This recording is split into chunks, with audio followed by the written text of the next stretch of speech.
하나님 말씀은 누가복음 7장 24절부터 28절까지입니다.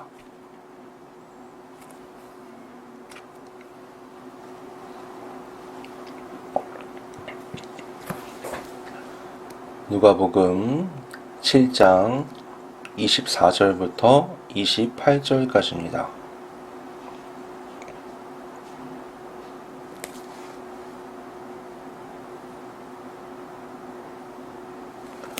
봉독하겠습니다. 요한이 보낸 자가 떠난 후에 예수께서 우리에게 요한에 대하여 말씀하시되 너희가 무엇을 보려고 광야에 나갔더냐?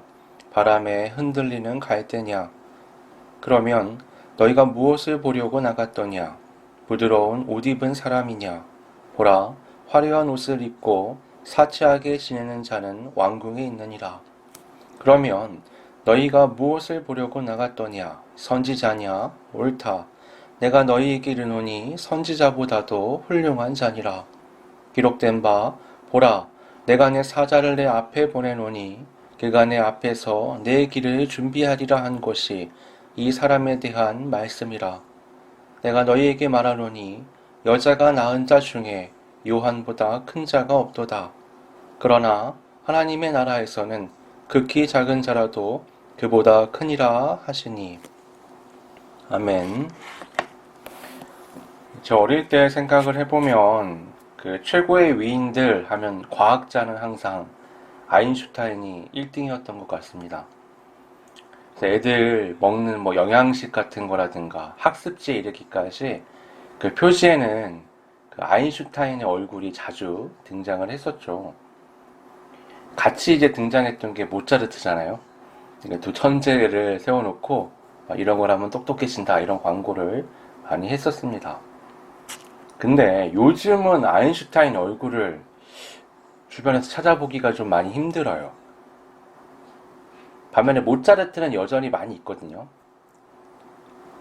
왜냐면 그 클래식 음악에 있어서 모차르트의 영향력은 그때나 지금이나 거의 동일합니다. 근데 과학에서는 아니에요. 과학에서는 더 이상 아인슈타인의 존재감이 예전처럼 크지가 않습니다.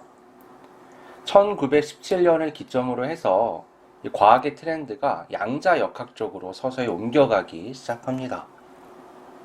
양자역학 이러면 우리가 어려워할 수 있는데 저도 다는 이해를 못하지만 그냥 간단하게 얘기해보면 모든 물체는 원자로 이루어져 있고 그 원자 안에는 핵이 있고 핵을 도는 전자들이 있는 거죠. 이 전자를 활용한 제품들이 뭐냐? 전자제품이 되는 겁니다. 그 전자제품과 전기제품은 좀 달라요. 전기제품은 뭐냐? 전기를 동력원으로 기계를 돌리면 그 전기제품이죠. 옛날에 증기기관을 통해서 뭔가 모터를 돌려가지고 기계를 움직이게 하면 했던 것을 그래서 그냥 에너지원을 전기로 바꾸면 전기기기가 되는 겁니다. 근데 전자제품은 좀 달라요. 전자제품은 그 원자 안에 있는 전자를 활용해서 전기 신호를 줬다 뺐다를 하면서 만들어진 게 전자제품이거든요. 이렇게 전기를 제어하는 것, 전자를 통해서 제어하는 이 주요한 이 필수품이 뭐냐면 반도체입니다. 반도체라는 말이 도체가 됐다 안 됐다 하는 얘기이기 때문에 그 전 세계 과학자들한테 설문조사를 했대요. 20세기 최고의 발명품이 뭐냐? 그랬더니 1위가 트랜지스터라고 말을 했습니다. 이게 뭐냐면 전기 신호를 줬다 뺐다 하는 이제 기능을 하는 거예요. 이게 발전해서 지금은 반도체로 그 기능을 각 제품마다 하고 있는 겁니다. 처음에 원시적인 형태의 세탁기 이러면은 어때요? 전기를 동력원으로 해서 스위치 누르면 그냥 움직이는 겁니다. 통이. 근데 지금은 그런 게 아니죠. 아주 세밀하게 어느 정도 온도로 이거를 세탁을 할지, 어느 정도 강도로 할지 많은 것들을 아주 세밀하게 터치 조작으로 한단 말이죠. 그게 어떻게 가능하냐면 그 안에 있는 컴퓨터가 그 입력된 정보들을 이해하고 그거를 반도체들을 통해 가지고 원하는 부분의 전기 신호를 원하는 만큼만 줘서 이게 작동하게끔 하기 때문에 이렇게 가능한 겁니다. 그러니까 오늘날에 우리가 전자제품이라고 하는 모든 건 다 그 원자 안에 있는 전자를 활용한 제품들이에요. 그리고 그 모든 전자제품은 양자역학이라는 1917년에 나온 이 과학의 이론에 기반하고 있습니다. 재밌는 건 아인슈타인은요, 죽을 때까지 양자역학을 받아들이지 않았대요. 그래서 양자역학의 시대를 살아가는 오늘날 그의 존재감이 전과는 다르게 점점 흐려지고 있는 겁니다. 그 양자역학이 대두되기 시작했을 때 과학자들 사이에서 열띤 토론이 있었어요. 양자역학을 주장하는 과학자들은 젊은 20, 30대들이 많았고, 이제 그거를 거부하는 사람들은 아인슈타인을 필두로 해서 40, 50대 과학자들이 많았습니다.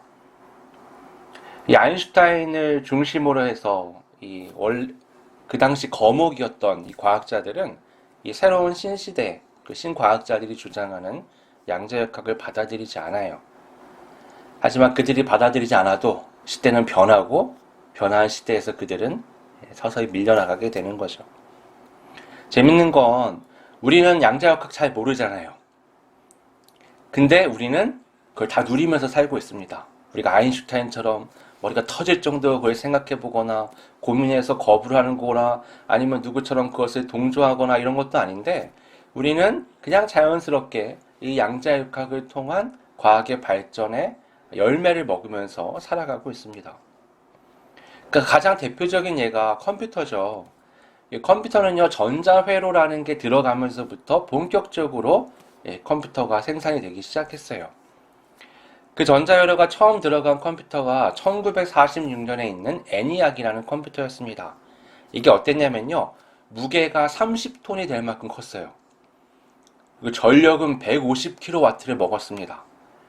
근데 성능이 어떠냐? 그냥 여러분 조금 빠른 계산기예요. 그냥 별게 없어요. 그렇게 어마어마한 전기를 먹고 덩치가 큰데도 별 볼 게 없는 거죠.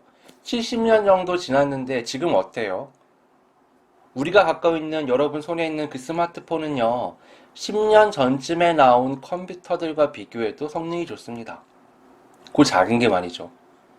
엄청나게 세상이 뒤집어질 정도의 변화가 이 양자역학이 발견된 다음부터 100년 사이에 일어났던 겁니다. 그 대단한 아인슈타인 같은 과학자도요, 새로 나오게 된 과학자들의 주장을 이해하지 못하고 역사적으로 사라졌던 것처럼 우리가 대단하다고 여기는 그 세례 요한도 예수님을 도저히 이해할 수가 없었습니다. 우리가 지난주에 살펴봤던 누가복음 7장 18절부터 23절의 내용이 그거였잖아요. 요한은 스스로도 자신이 메시아의 길을 준비하기 위해 왔다라는 것을 잘 알고 있었습니다. 그러나 막상 메시아가 이 땅에 오시니까 너무나 혼란스러웠던 거죠. 자신이 생각했던 메시아의 길과 지금 보이는 예수님의 사역은 너무 온도 차이가 컸습니다. 그래서 두 명의 제자를 보내 이렇게 질문하죠. 오실 그이가 당신이 오니까 우리가 다른 일을 기다리오리이까. 이건 세례 요한이 지금 예수님을 어떻게 바라보고 있는지를 잘 보여주는 겁니다. 나는 당신이 이해가 되지 않습니다. 당신이 하는 말씀, 당신이 하는 사역들이 나는 도저히 헷갈립니다. 그래서 나는 이런 결론을 내렸습니다. 당신은 내가 기다리던 메시아가 아닐 수도 있다. 그러니 이제 명확하게 대답을 주십시오. 당신은 내가 기다리던 메시아가 맞습니까? 아니면 내가 다른 분을 기다려야 합니까? 이 질문에 예수님은 예, 아니요로 대답하지 않으셨죠. 그 이유는 그의 질문의 바탕을 이루고 있는 그의 생각이 잘못되었기 때문입니다. 예수님은 그가 원하는 방식의 메시아, 곧 저 로마를 심판하고 타락한 종교 지도자 세력을 심판하고 새로운 이스라엘 나라를 회복하실 분이 아니죠. 예수님은 온 인류를 구원하기 위해서 이 땅에 오셨습니다.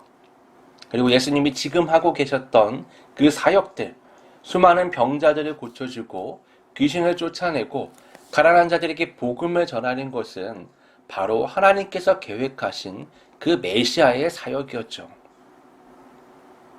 그래서 예수님은 그 두 명의 제자에게 너희가 본 것을 그대로 요한에게 전하라고 말씀하십니다. 그 말씀은 이런 의미죠. 요한아, 네 생각을 바꿔서 고쳐서 나를 다시 바라보지 않으면 너는 영원히 나를 이해할 수 없다. 너는 메시아의 길을 준비하러 왔지만 오히려 메시아로 인해 네가 걸려 넘어질 수 있는 거다. 그러니 내가 지금 하고 있는 것들을 새로운 시각에서 바라봐라. 그렇지 않으면 너는 도저히 이해할 수 없을 거야. 이 말씀이요, 요한이 바라보던 예수님의 시각에서부터 시작된 거라면 오늘 말씀은 예수님께서 바라보시는 그 요한의 모습에서부터 시작이 됩니다. 예수님은 그 두 제자가 떠난 후에 거기에 모여있는 사람들에게 이렇게 질문하십니다. 너희가 무엇을 보려고 광야에 나갔더냐? 바람에 흔들리는 갈대냐? 누가 갈대를 보려고 광야에 갈까요? 아무도 가지 않습니다. 그러면 너희가 무엇을 보려고 나갔더냐? 부드러운 옷 입은 사람이냐? 보라, 화려한 옷을 입고 사치하게 지내는 자는 왕궁에 있느니라. 중요한 사람, 지위가 높은 사람은 광야에 있지 않습니다. 그들은 가장 중심부인 예루살렘의 헤롯 왕궁에 자리하고 있죠. 사람들은요, 당연하게도 세례 요한을 보기 위해 광야로 나아갔습니다. 그런데 예수님은 다 아시면서 굳이 이 광야와 왕궁이라는 아주 대조적인 이 특수한 환경을 언급하시면서 사람들에게 질문하시는 겁니다. 광야는 주목할 것이 하나도 없는 공간입니다. 아예 아무것도 없어요. 반면에 왕궁은 사람들의 이목을 집중시킬 수 있는 화려함, 그 자체라고 말할 수 있을 정도로 그것이 가득합니다. 그런데 사람들은 왕궁이 아닌 광야로 몰려갔습니다. 어마어마하게 많은 사람들이 말이죠. 그 이유가 무엇이죠? 바로 세례 요한 때문이었죠. 예수님은 이렇게 말씀하십니다. 그러면 너희가 무엇을 보려고 나갔더냐? 선지자냐? 옳다.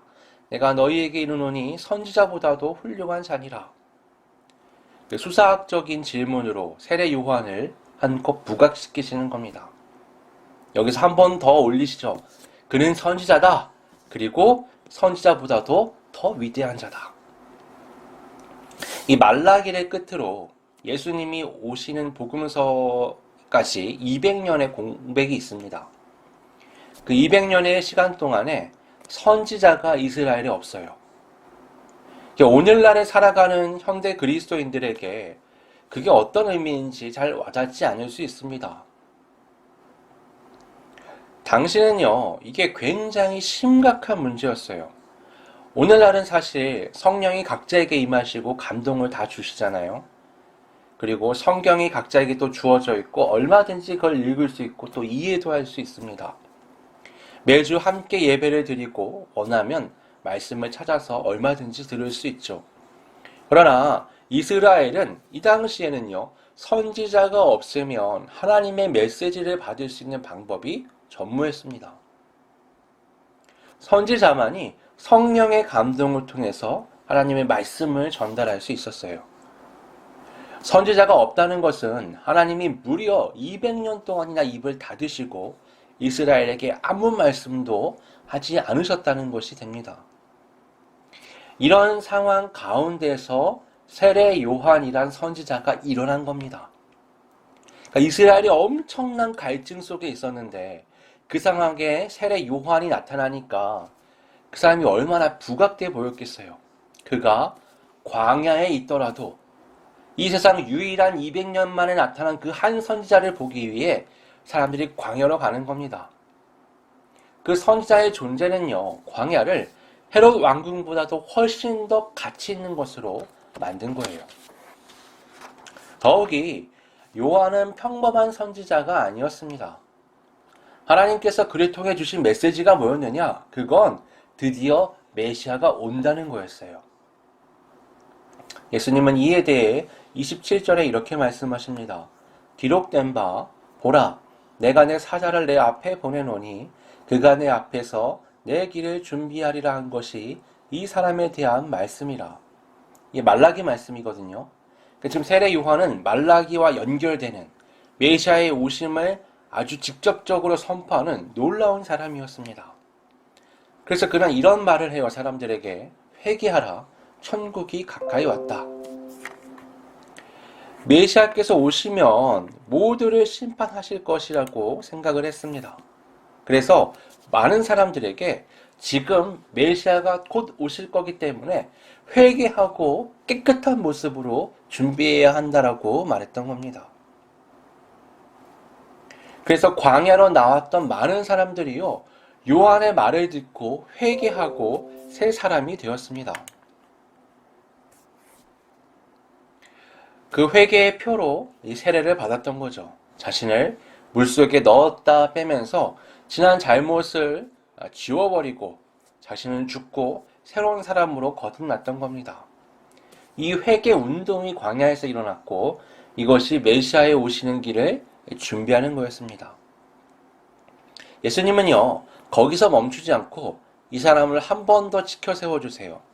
내가 너희에게 말하노니 여자가 낳은 자 중에 요한보다 큰 자가 없도다.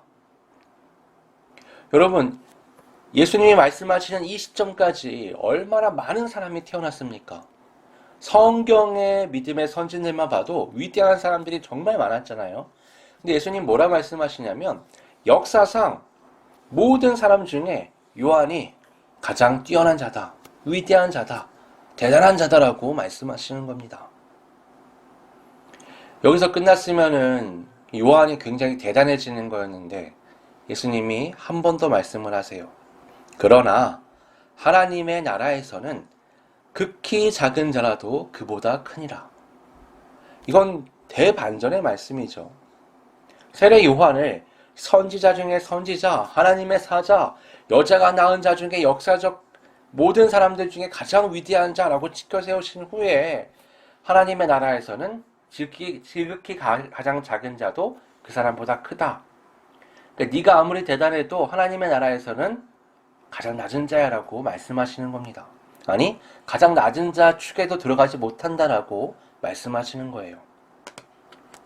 이 말씀은요, 예수님께서 이제 여실, 새로운 시대, 하나님의 나라가 이전 시대와 얼마만큼 차이가 나는지를 말씀하시는 겁니다. 구시대의 최고도 이 새로운 시대에서는 가장 못한 것보다도 못하다라고 말씀하시는 거예요. 예수님이 오시면서 모든 것이 달라졌습니다. 예수님 이전의 사람들은요, 왕이 필요했어요. 제사장이 필요했고요. 선지자가 필요했습니다. 하나님의 보호하심과 다스리심은 왕을 통해, 죄사함을 위한 제사는 제사장을 통해서, 하나님의 말씀을 사람들에게 전달하는 것은 선지자를 통해서 그것들이 이루어졌습니다. 그런데 예수님께서 그 모든 걸 충족하셨어요. 예수님은 우리의 왕으로서 죄와 사망을 물리치셨고 또 죄사함을 위해서 십자가에서 자신을 드리셨습니다. 그리고 살아있는 말씀으로서 우리에게 직접 살아계신 하나님이 말씀을 전하셨죠. 그리고 예수님께서 십자가에서 우리의 죄를 대속하셨을 때 우리 역시 상황이 완전히 달라졌습니다. 우리는 더 이상 인간적인 어떤 중보자를 필요로 하지 않습니다. 영원한 왕이요, 영원한 제사장이요, 영원한 선지자이신 예수님께서 지금도 살아서 하나님의 우편 보좌에 앉아서 우리를 대변하고 계시기 때문이죠. 오늘날 우리는 한 사람 한 사람이 어때요? 하나님이 거하시는 성전이잖아요. 우리는 직접 하나님께 죄사함의 기도를 드릴 수 있습니다. 우리가 말씀을 보고 묵상을 하고 설교를 들을 때 성령의 감동하심을 통해서 우리에게 일깨워 주십니다. 그래서 지금은 왕도, 제사장도, 선지자도 필요하지 않은 완전히 새로운 시대를 살아가고 있는 겁니다. 그렇기 때문에 이 하나님의 나라에서 가장 작은 자도요, 그 구시대의 가장 큰 자보다 더 많은 것을 누리는 겁니다. 여러분, 요즘은 문맹이 문제가 아니죠. 컴맹이 문제죠. 대체 컴퓨터가 인류 역사 가운데 언제부터 있었다고, 이 100년 사이에 어마어마한 세상이 변한 겁니다. 근데 그보다 더 큰 변화가 예수님이 오시면서 이 땅 가운데 일어났던 겁니다. 우리가 얼마나 하나님께 복을 받은 사람들입니까? 여러분, 우리 스스로 작다고 여기지만 여러분, 구약의 모든 위인들보다 우리가 큽니다. 누구보다 큰 복을 누리고 있어요. 성령이 내주하시는 삶을 살며 말씀을 성령께서 깨닫게 하시는 놀라운 삶을 살고 있는 겁니다. 우리는 복을 받은 사람들이고요. 대단한 인생을 살고 있는 겁니다. 그 큰 자부심을 갖고 하나님 나라 백성으로서 오늘을 살아가는 우리 모두가 되기를 바랍니다. 함께 기도하겠습니다. 아버지 하나님, 구약의 많은 믿음의 선진들은 너무 대단한 믿음의 사람들이고 위대한 삶을 살았습니다. 하지만 그들 중 누구도 지금 우리가 하나님 앞에서 누리는 이 복된 삶을 살지 못했습니다. 예수님이 말씀하셨던 것처럼 이 하나님의 나라에 속한 시대는 아무리 가장 작은 자라도 이전 시대 사람들과는 비교되지 않는 놀라운 복을 누리며 살아가고 있습니다.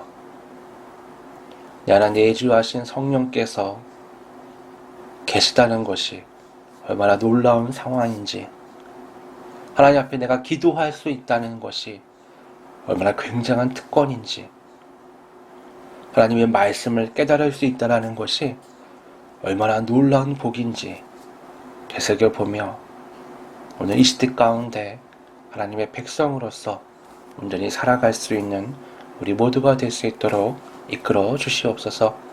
거룩하신 예수님의 이름으로 기도드립니다. 아멘.